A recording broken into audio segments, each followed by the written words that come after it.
আল্লাহর প্যারা হাবিব সাল্লাল্লাহু আলাইহি ওয়াসাল্লাম কোরআনের মধ্যে 2টি আয়াতে ইসমে আজম আছে বলেছেন। তার থেকে একটি আয়াত হলো সূরা আল ইমরানের প্রথম 2 আয়াত। কোরআনের মধ্যেও ইসমে আজমের কথা আছে, যে ইসমে আজম দিয়ে দোয়া করলে সমস্ত দোয়া কবুল হয়। হাদিস শরীফের মধ্যেও অনেকগুলো ইসমে আজমের কথা আছে। হযরত খিজির আলাইহিস সালাতু ওয়াস সালামের একটি ইসমে আজম আছে। সুলাইমান আলাইহিস সালাতু ওয়াস সালামের যুগে হযরত আসিফ বিন বরখিয়া উনি একটি ইসমে আজম পড়েছেন। এই ধরনের প্রায় 11টি ইসমে আজম নিয়ে আজ আমি সংক্ষেপে আলোচনা করার চেষ্টা করব। ওমা তৌফিক ইল্লা বিল্লাহ।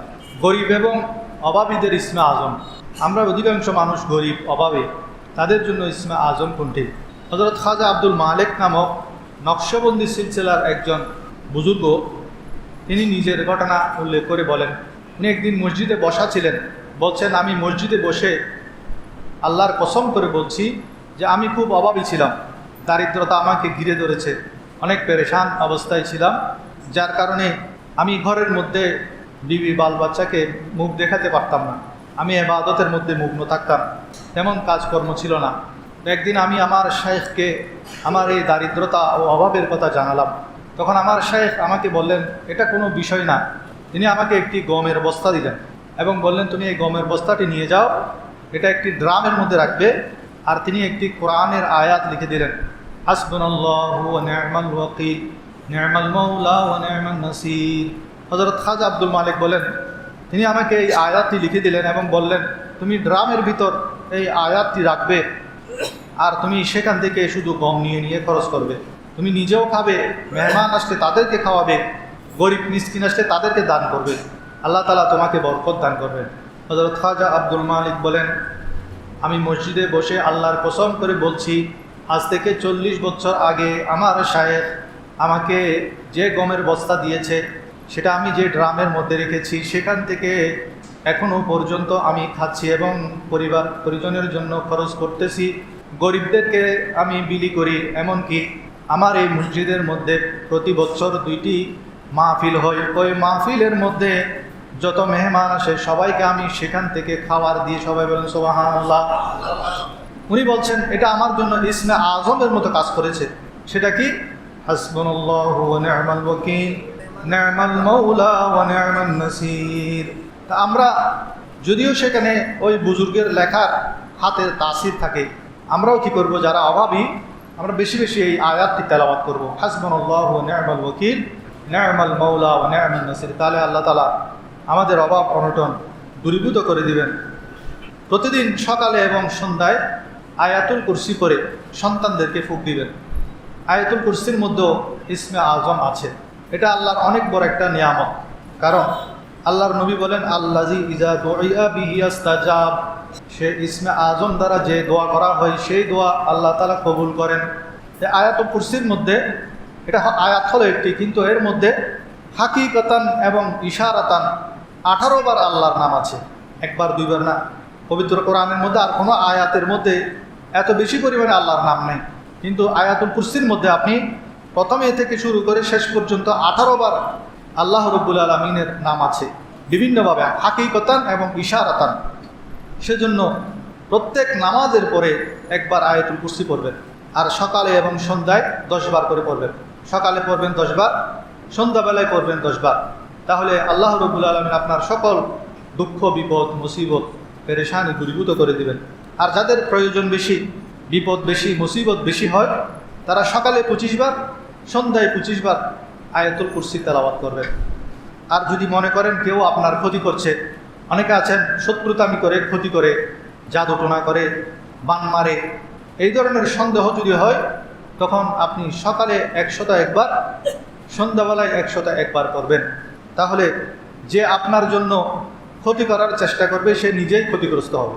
যারা বেশি ক্ষতির মধ্যে আছেন তারা সকালে 101 বার আয়াতুল কুরসি পড়বেন, সন্ধ্যাবেলায় 101 বার আয়াতুল কুরসি পড়বেন। সমস্ত বুজুর্গানে দিন এই ব্যাপারে একমত। বিশেষ করে হযরত ইমাম জাজরি রহমতুল্লাহ আলাইহি, উনি বলেন আয়াতুল কুরসি হলো ইসমে আজম।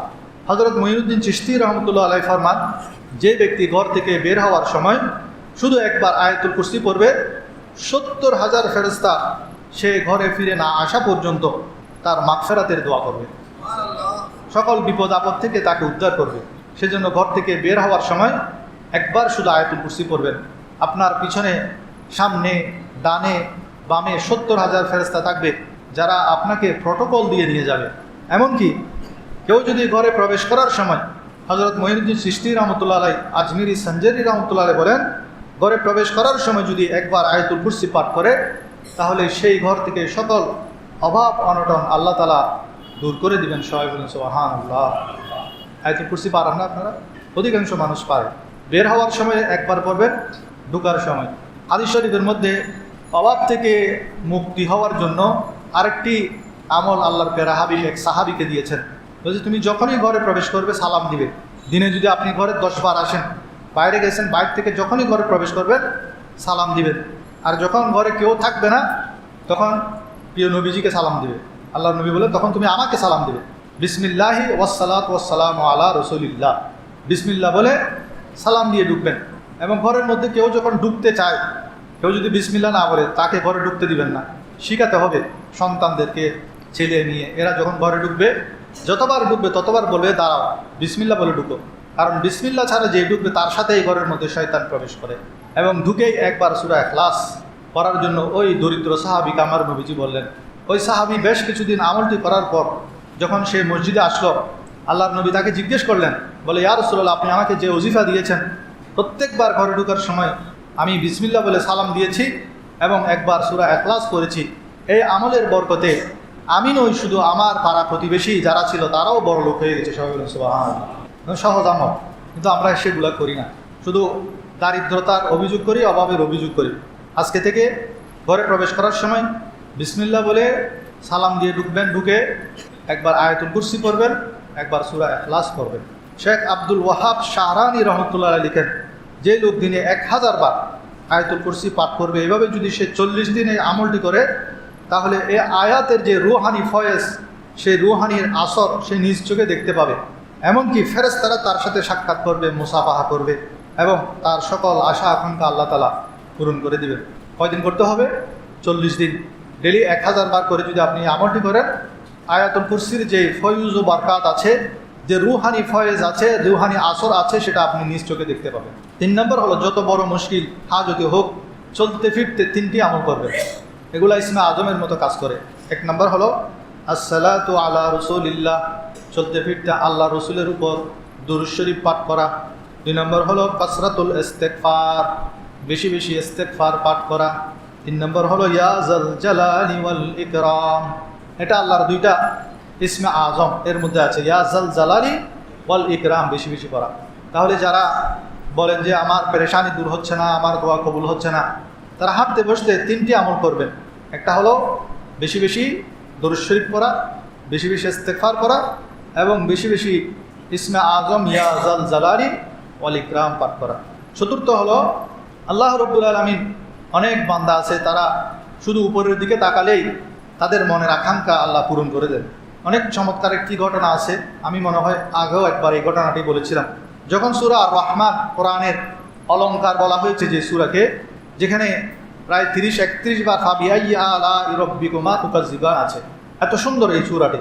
এই সূরাটি যখন নাজিল হলো, হযরত আব্দুল্লাহ বিন মাসউদ রাদিয়াল্লাহু তাআলা আনহু, ওনাকে আমার নবীজি বললেন, হে আব্দুল্লাহ বিন মাসউদ, তুমি এই সূরাটি মুখস্থ করো। আব্দুল্লাহ বিন মাসউদ মুখস্থ করে আসলো, তখন আমার নবী বলেন, তুমি এবার সেটা আমাকে শোনাও। আব্দুল্লাহ বিন মাসউদ তখন ছোট ছিল, 9 বছরের। তো উনি মুখস্থ করে আমার নবীকে শোনালেন। এত সুন্দর কণ্ঠ ছিল আব্দুল্লাহ বিন মাসউদের। এবার আব্দুল্লাহ বিন মাসউদ বলে, ইয়া রাসূলুল্লাহ, আমি এই সূরাটি আবু জেহেলকে শোনাতে চাই। এটা বলেই সে দৌড় দিল। দৌড়ে গিয়ে আবু জেহেলের সামনে গিয়ে এই সূরা আর রহমান পড়া আরম্ভ করলো। আবু জেহেল তো কাট্টা কাফের, কোরআনের আয়াত শুনলে তার মাথার মেজাজ গরম হয়ে যেত। সে যখন আব্দুল্লাহ বিন মাসউদ সূরা আর রহমান সুন্দর করে তেলাওয়াত আরম্ভ করলো, কিছু দূর তেলাওয়াত করার পর আবু জেহেল আব্দুল্লাহ বিন মাসউদের কানের মধ্যে একটা থাপ্পড় মারলো, নাউযুবিল্লাহ। ওনার কান ফেটে গেল, কান ফেটে রক্ত পড়তে লাগলো। আব্দুল্লাহ বিন মাসউদ যখন আবার আমার নবীর সামনে ফিরত আসলেন, সেখানে হযরত জিবরাইল আলাইহিস সালাতু ওয়াস সালাম ছিলেন। জিবরাইল আলাইহিস সালাতু ওয়াস সালাম তখন হাসছেন। জিবরাইল আলাইহিস সালামকে হাসতে দেখে আমার নবী প্রশ্ন করেন, হে জিবরাইল, আমার আব্দুল্লাহ বিন মাসউদকে আবু জেহেল থাপ্পড় মেরেছে, তুমি হাসতেছো কেন? তখন জিবরাইল আলাইহিস সালাম বলেন, ইয়া রাসূলুল্লাহ, আমি এর কারণ আপনাকে পরে বলবো। কারণ আব্দুল্লাহ বিন মাসউদকে যখন আবু জেহেল থাপ্পড় মেরেছে, তখন আব্দুল্লাহ বিন মাসউদ শুধু আকাশের দিকে একবার তাকিয়েছেন। সে মনে মনে বলেছে, হে আল্লাহ, একদিন আমারও শক্তি হবে, তুমি আমাকে এমন শক্তি দাও যেন এই আবু জেহেলের উপর আমি এর প্রতিশোধ নিতে পারি। শুধু মনে মনে এটা ধারণা করেছেন, আল্লাহ কবুল করে ফেলেছেন। এরপর বদরের যুদ্ধ, তখন আব্দুল্লাহ বিন মাসউদ একদম জওয়ান যুবক, 20-22 বছরের যুবক। মুআজ এবং মুআব্বাস ছোট ছোট দুইটা ছেলে আবু জেহেলের যেই ঘোড়া ছিল সেটাকে আহত করে, আবু জেহেলকে মোটামুটি আহত করে মাটিতে ফেলে দিল, তাকে পরিপূর্ণভাবে খতম করতে পারে নাই। তখন আব্দুল্লাহ বিন মাসউদ রাদিয়াল্লাহু তাআলা আনহু তিনি সেখানে গিয়ে পৌঁছলেন। পৌঁছে আব্দুল্লাহ বিন মাসউদ তার সিনার উপর চেপে বসলেন। যখনই তার শরীর থেকে গর্দান দুভাগ করবে, তখন আবু জেহেল বলছেন, হে গোলামের বাচ্চা গোলাম, তুমি না এসেছো আমাকে হত্যা করার জন্য, তবে তোমার কাছে আমি একটা অনুরোধ করব, তুমি তো আমাকে এখন মেরে ফেলবে, আমার গলাটা একটু বড় করে কাটিও। আমি তো আরবদের সর্দার, সেজন্য আমার মাথাটা যাতে বড় দেখা যায়, আমার গলাটা একটু বেশি করে কাটিও। মৃত্যুর সময় অহংকার করতেছে। আব্দুল্লাহ বিন মাসউদ রাদিয়াল্লাহু তাআলা আনহু নিজের হাতে আবু জাহালকে হত্যা করেছেন এবং রশি দিয়ে মাথাটা বেঁধে, কোমরের সাথে বেঁধে আব্দুল্লাহ বিন মাসউদ রাদিয়াল্লাহু তার মাথাটা নিয়ে আমার নবীর সামনে চলে আসলো। তখন হযরত জিবরাইল আলাইহিস সালাম আসলেন, এসে বলে, ইয়া রাসূলুল্লাহ, আপনার কি মনে আছে আব্দুল্লাহ বিন মাসউদ যখন যেই 9 বছর বয়স্ক ছিল, তখন এই আবু জেহেল আব্দুল্লাহ বিন মাসউদকে থাপ্পড় মেরে কানের পর্দা ফেটে দিয়েছিল। সেদিন সে আকাশের দিকে তাকিয়ে মনে মনে যে দোয়া করেছিল, সেই দোয়া আল্লাহ কবুল করেছেন। এবং সেই আব্দুল্লাহ বিন মাসউদের হাতেই আবু জেহেল বদরের যুদ্ধের মধ্যে নিহত হয়েছে। সবাই বলেন সুবহানাল্লাহ। তো আল্লাহর দরবারের মধ্যে অনেক সময় মজলুম যারা, তারা শুধু একবার আকাশের দিকে তাকিয়ে মনে মনে বললেও দোয়া কবুল হয়ে যায়। দোয়া কবুল হওয়ার অনেক সময় আছে, যেমন জুমার দিন আসরের পরে দোয়া কবুল হয়, শেষ রাতে দোয়া কবুল হয়, ফরজ নামাজের পরে দোয়া কবুল হয়। এই যে গুড়ি গুড়ি বৃষ্টি পড়ছে, মুষলধারে বৃষ্টি হয়, সেই সময় দোয়া করলে দোয়া কবুল হয়। এই ধরনের অনেক জায়গা, স্থান আছে, সময় আছে, যে সময়গুলোতে দোয়া কবুল হয়। আমাদেরকে বেছে বেছে সেই সময়গুলোতে দোয়া করতে হবে, তাহলে অবশ্যই আল্লাহ আমাদের কথা শুনবেন, আমাদের দোয়া কবুল করবেন। আল্লাহ রাব্বুল আলামিন ঘোষণা করেন, উদউনি আস্তাজিব লাকুম, তোমরা আমার কাছে দোয়া করো, আমি তোমাদের ডাকে সাড়া দিব। তবে দোয়ার আগে যদি আমরা ইসমে আজমগুলো জানি, তাহলে আমাদের দোয়া নিশ্চিত কবুল হবে। হাদিস শরীফের মধ্যে 4টি ইসমে আজমের দোয়া আছে। নাম্বার 1, ওয়া ইলাহুকুম ইলাহু ওয়াহিদ লা ইলাহা ইল্লা হুয়ার রহমানুর রহিম, এটাকে আমার নবীজি ইসমে আজম বলেছেন।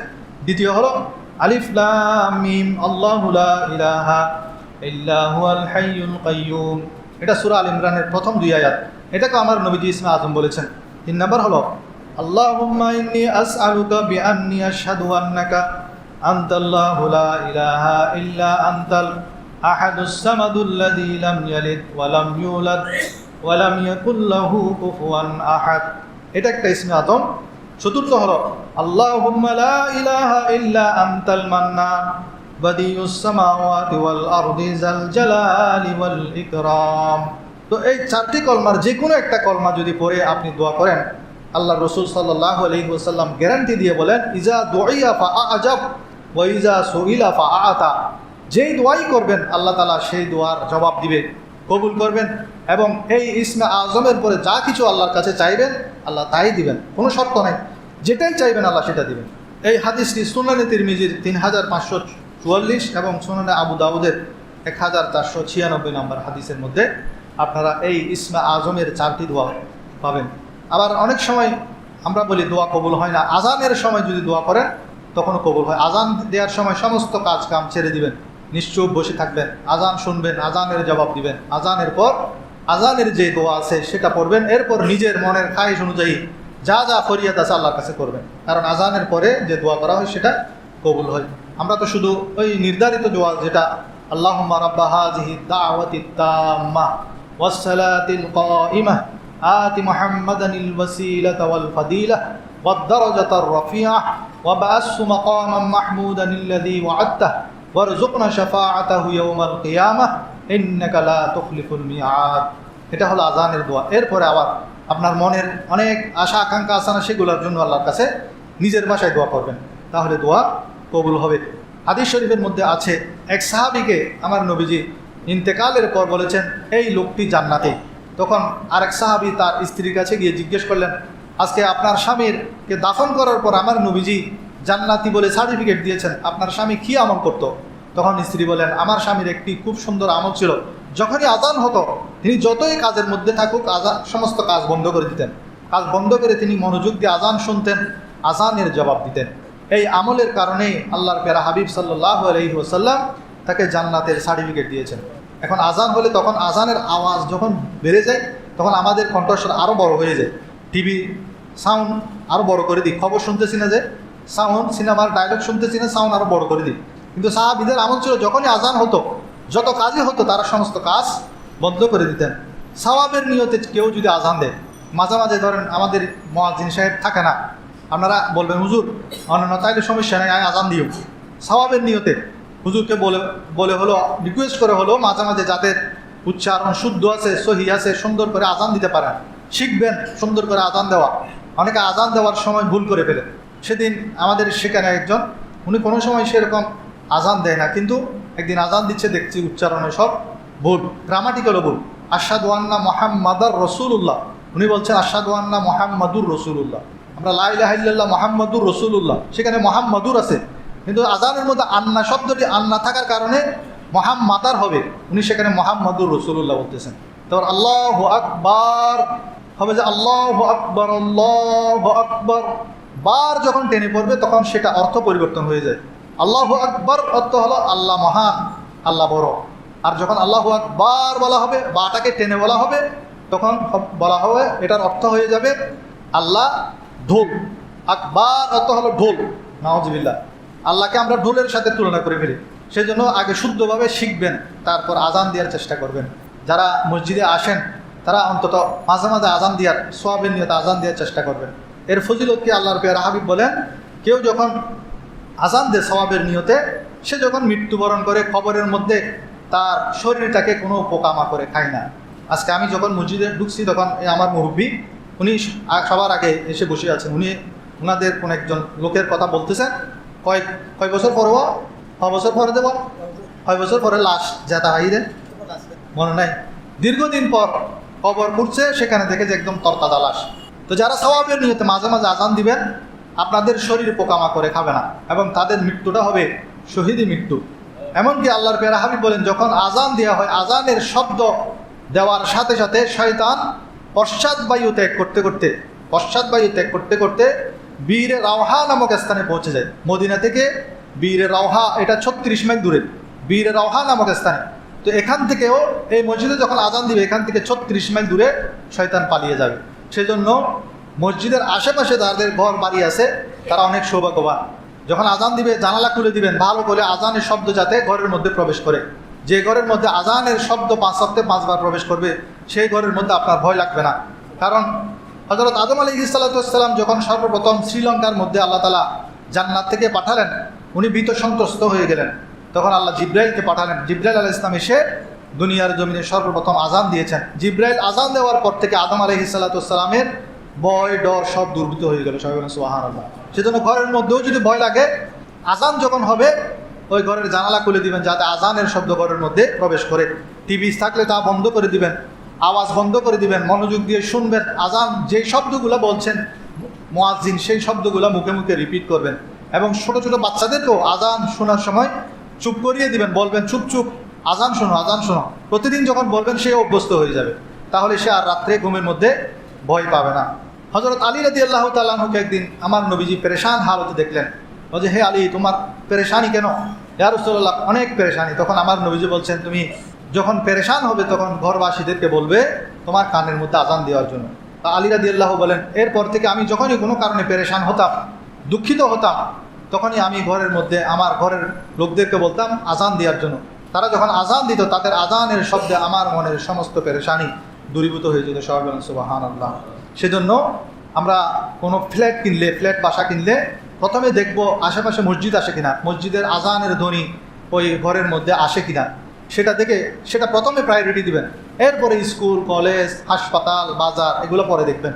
যদি আপনি এই নিয়তে ইন্নামাল আমালু বিন্নিয়াত, এই নিয়তে আপনার ফ্ল্যাট বাসাটা কিনেছেন, বা এদিকে আমার জানালাটা করতেছি ঘরের, যাতে এদিক দিয়ে জানালা দিয়ে আজানের শব্দ আসে, এই নিয়তের কারণে যতদিন এই ঘরটা থাকবে, যতদিন আজানের শব্দ আসবে, ততদিন পর্যন্ত আপনার জন্য এটা সদকায়ে জারিয়ার মতো আপনার কাছে সওয়াব পৌঁছতে থাকবে। আপনি যদি মৃত্যুবরণও করেন, ওই ঘরের মধ্যে আপনি যে একটা জানালা লাগাইছেন, আপনার নিয়ত ছিল এই জানালাটা আমি তৈরি করতেছি, যাতে আজানের শব্দ আসে।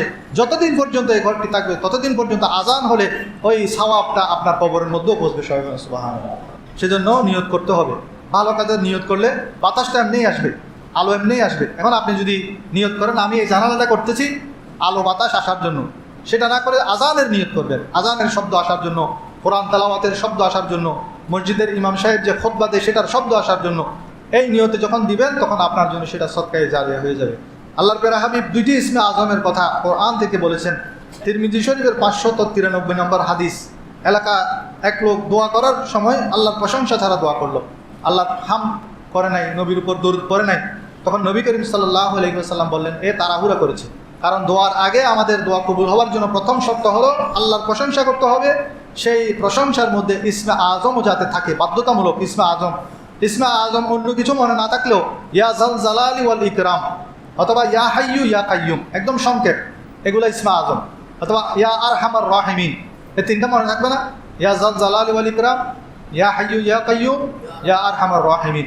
অথবা তাও যদি না পারেন, দোয়া ইউনুস পারেন না, লা ইলাহা ইল্লা আনতা সুবহানাকা ইন্নী কুনতু মিনাজ জালিমিন, এগুলো হলো ইসমে আজম।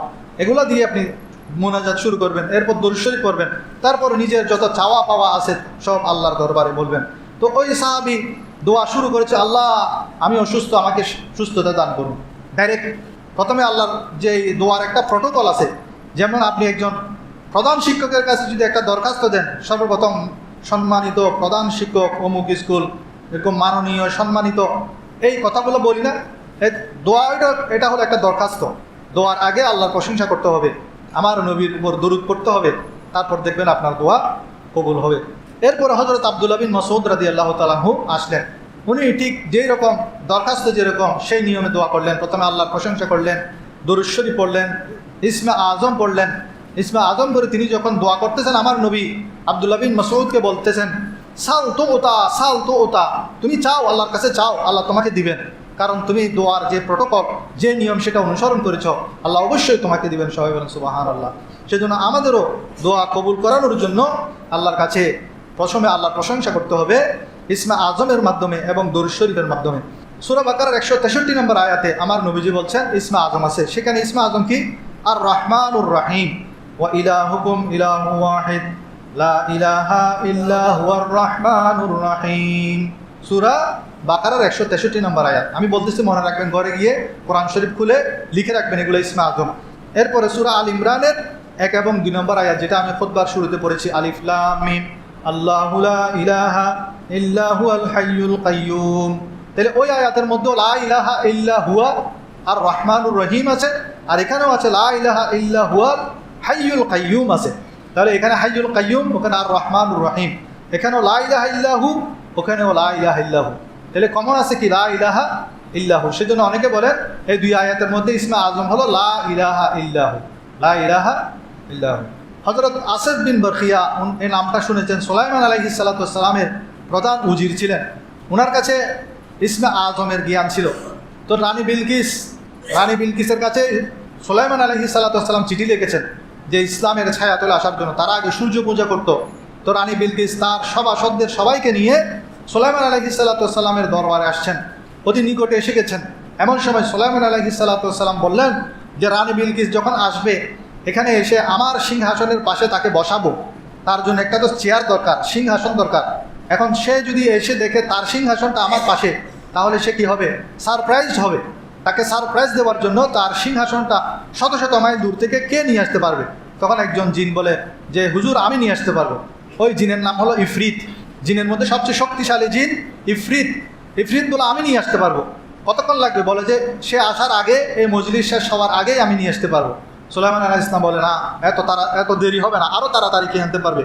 তখন সুলাইমান আলাইহিস সালাতু ওয়াস সালামের উজির, প্রধান উজির হযরত আসিফ বিন বরখিয়া রহমতুল্লাহ আলাই, উনি বলেন যে হুজুর আমি নিয়ে আসতে পারবো। বলে যে কতক্ষণ লাগবে? বলে যে চোখের পাতা ফেলার আগে নিয়ে আসতে পারবো। সেটা বলতে দেরি নেই, সিংহাসন সুলাইমান আলাইহিস সালামের পাশে হাজির। কোন দিক দিয়ে এনেছেন? মাটির নিচ দিয়ে। যে এখন দেখেন ওই ট্রেন কতগুলো চলে না মাটির নিচ দিয়ে, এগুলো খুব দ্রুত যান। উনি মাটির নিচ দিয়ে নিয়ে এসেছেন, কোনো মাটি লাগে নাই আবার সিংহাসনের মধ্যে। চোখের পলক ফেলতে কতক্ষণ লাগে? 1 সেকেন্ডও লাগে না। 1 সেকেন্ডের আগেই তিনি শত শত মাইল দূর থেকে হযরত আসিফ বিন বরখিয়া সুলাইমান আলাইহিস সালামের প্রধান উজির রানী বিলকিসের সিংহাসনটি নিয়ে আসলেন।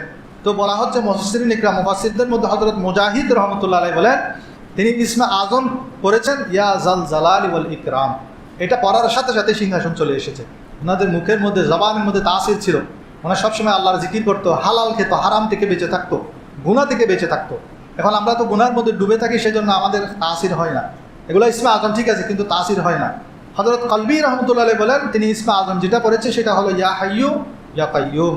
ইমাম জুহরি রহমতুল্লাহ আলাইহি বলেন উনি যে ইসমে আজমটি পড়েছেন সেটা হলো ইয়া ইলাহানা ওয়া ইয়া ইলাহা কুল্লি শাইইন ইলাহান ওয়াহিদান লা ইলাহা ইল্লা আনতা ইতিনি বিআরশিহা।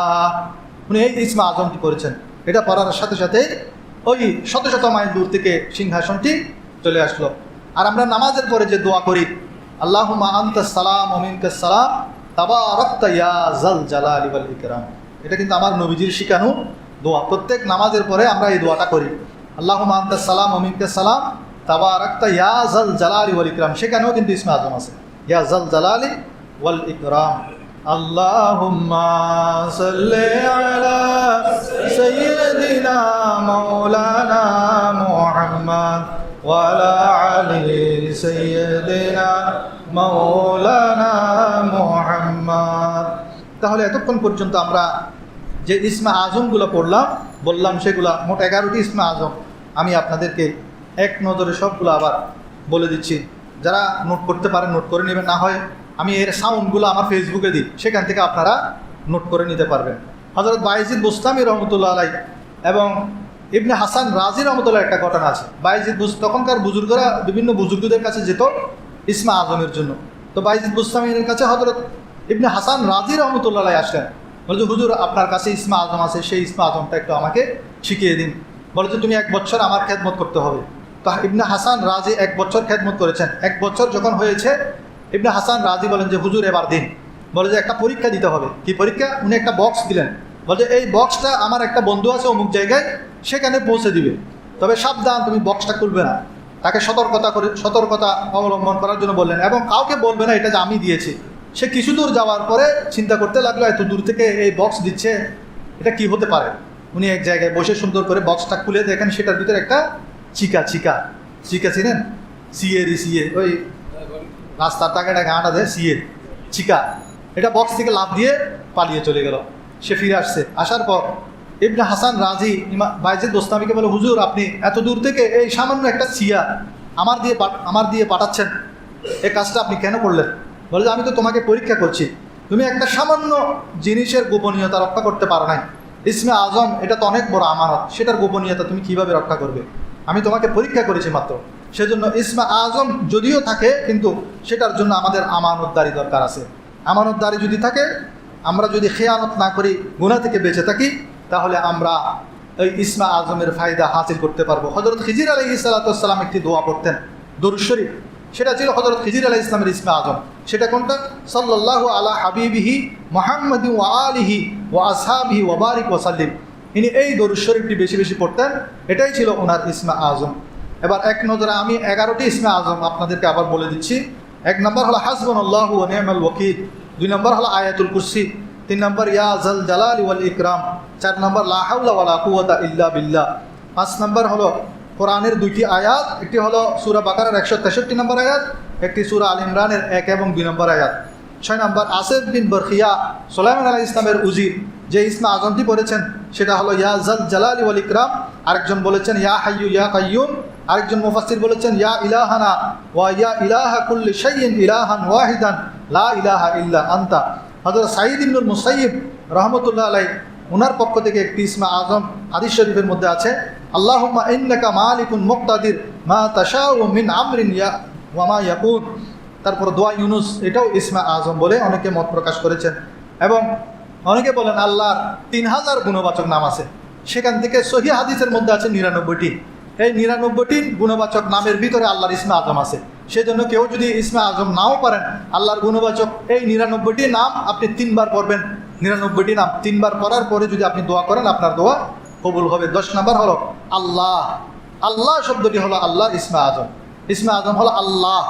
এবং 11 নম্বর হলো খিজির আলাইহিস সালাতু ওয়াস সালামের দুরূদ শরীফ সাল্লাল্লাহু আলা হাবিবিহি মুহাম্মাদিন ওয়া আলিহি ওয়া আসহাবিহি ওয়া বারিক ওয়া সাল্লিম। এই দুরূদটিকে অনেকে ইসমে আজম বলেছেন।